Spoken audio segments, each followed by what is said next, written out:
G'day folks, welcome to a nice warm, if not a little bit hot, Wednesday afternoon.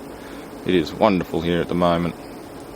Obviously heading into summer, a lot of work going on outside, and just been busy working at work and thinking of new ways to do new videos and things like that. That's sort of why there's been a bit of a lull. I'm just taking a holiday. I'm still spending weekends out here, mostly just derping around with Julian, messing around with projects and things like that. I think I'll give him some MIG practice on Saturday, finish the sheet metal on the doomed ATM. I figure instead of rivets I might just squirt a few MIG welds there and keep it all flat, because vinyling over rivet heads and things like that isn't ideal. So I'll redo that and we should be right to go. I'll give him some practice squirting MIG welds in the corners and welding the sheet metal covers on from the inside, apart from the rear cover and the door skin, I think, although the door skin can still stay as it is. Yeah, I'll weld that on too. Yeah, it's good. It's productive. Anyway, what has been happening? Not an awful lot. Been getting new projects and things, picked stuff up from the scrapyard. I got a freebie high bay lamp to do a tear down on and probably resurrect. There was a whole bin full of them, so they just gave me one. As you can see, the shop hasn't changed much. There's just usual floor clutter. We have to get the Westinghouse fired up at one point. Well, what else? Got done cleaning the AC system. That's running now, nice and cold. It's got the filter and front cover back on. Pretty good right across the board. As you can see, well, that's not new, but this is. There's a MT3 ER32 collet chuck and a full set of 19 collets. These are spring collets. It's something I should have bought ages ago. As you would have seen in my milling plastics video, I was struggling with this crappy old screw-in holder, which they are actually good because they don't allow the end mill to move one little bit. The screw-in ones, that is, but most of my end mills are not screw-in kind. So, yeah, you kind of need spring collets for them. So it goes all the way from 2mm to 20mm, full range, for about $60. I think, no, that was 60, that was about 40. So for under $100, I've got a proper milling chuck. There we go. Beautifully shiny milling chuck, very nicely ground. It's not rough. It is Chinese, but it's none of the surface grinding work is rough in any way. It's beautiful. It's what I'd expect even from a high-end manufacturer. So that's good to go. I just got to get that axis scale redone. The Y-axis scale's gone out. That's been like that for a while. It's a $300 investment to replace it, but it has to be replaced. Because the one on the lathe at work went out yesterday. It did the exact same thing. As soon as you try and move Y-axis, it just blinked like that.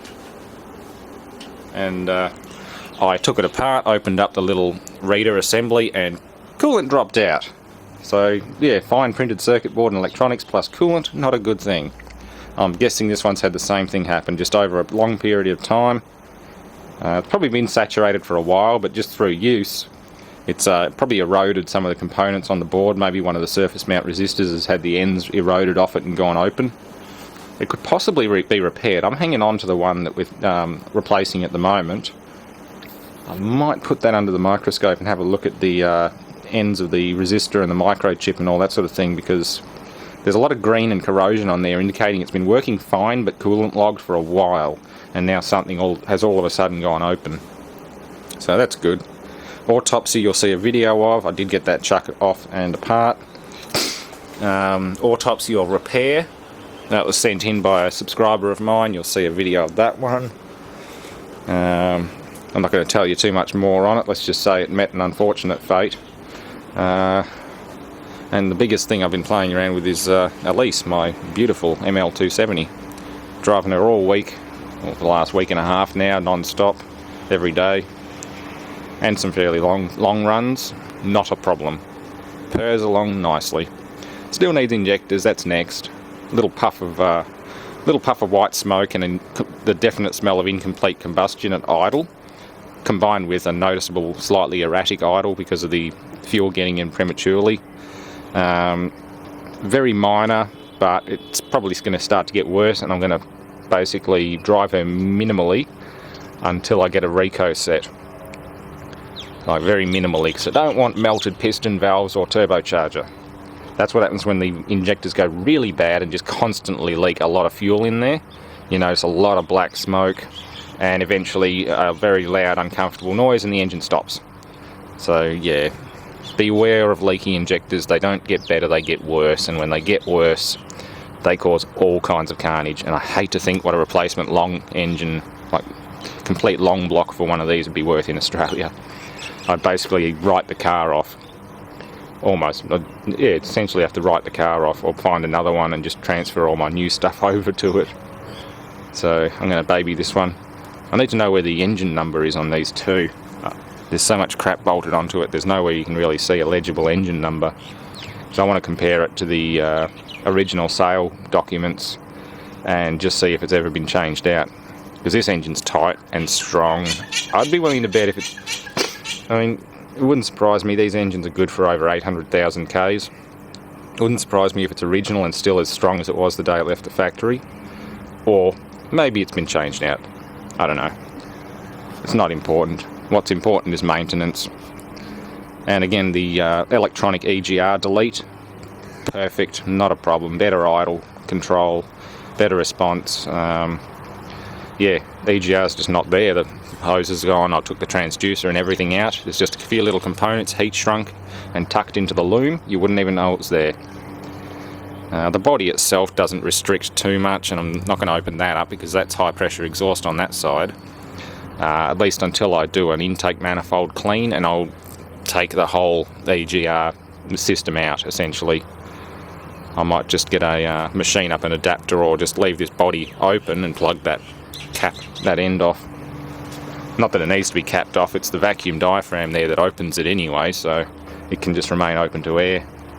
But it comes around here and connects into the back of the Cat, I think. So there's an EGR cooler with hoses and other stuff on it, that can go. I've lost my early morning startup warmth, which is unfortunate. The thing I loved about this car was getting in the morning, and literally by the time I backed her out and closed the gates, I've got hot air or warm air coming out the vents. That's coming from the EGR cooler pumping through here to the heater core. I've lost that, so that's a bit of a downside, but it doesn't matter. All my other cars I've ever had never had heat straight off the bat. So it's one luxury feature I can go without. It does mean longer warm-up time though. Yeah, so final plan is redo the fuel system. I'll probably end up dropping the tank and dealing with any leakages. That hose there is also a bit nasty. I'm not sure if that's leaking back into the system. I don't know. There is air getting in somewhere. I'd rather not have to drop the fuel tank to get to it, but I might have to do the pickup and the tank attachment line. Because these ones here are alright. Wriggling them doesn't change anything, and I can see the bubbles coming down this one from in here. I wonder if it is... Oh no, it's not. This goes back to tank. That's coming out to tank. That one's coming... where are you coming from? Oh, one of them's coming off the fuel rail, because that's a fuel, water to fuel heat exchanger. So this comes straight from the tank. That's the tank line. That goes to the fuel filter from the fuel cooler pump or whatever that is. Heat exchanger. So it goes up into there, and that goes straight down to the high pressure pump on the front. There's air getting in somewhere. Only little bubbles. You just see them passing through from here all the way through. And it might be causing a slightly erratic idle as it goes through the rail and goes out the bypass, and probably through the injectors occasionally. But it's nothing chronic. It's not like a mechanical diesel that would just die the second a little air bubble got in the system. At least that much air anyway. So yeah, she's happy, healthy. Needs the new radiator changeover and all that, but I'll do that once I've taken the injectors out.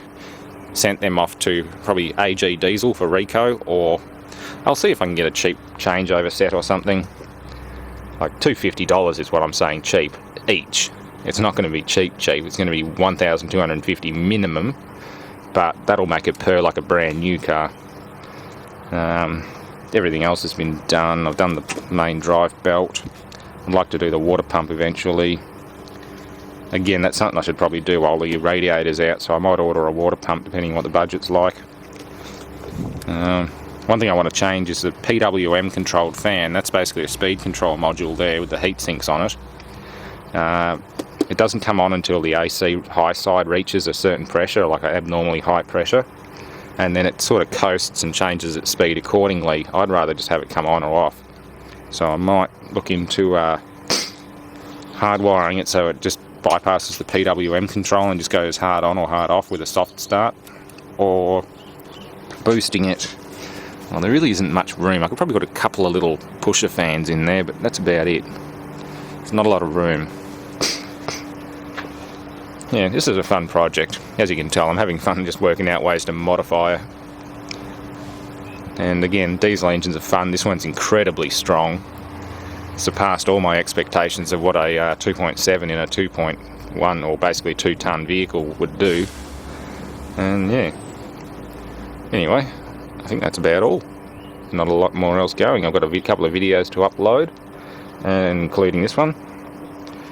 And thanks for watching.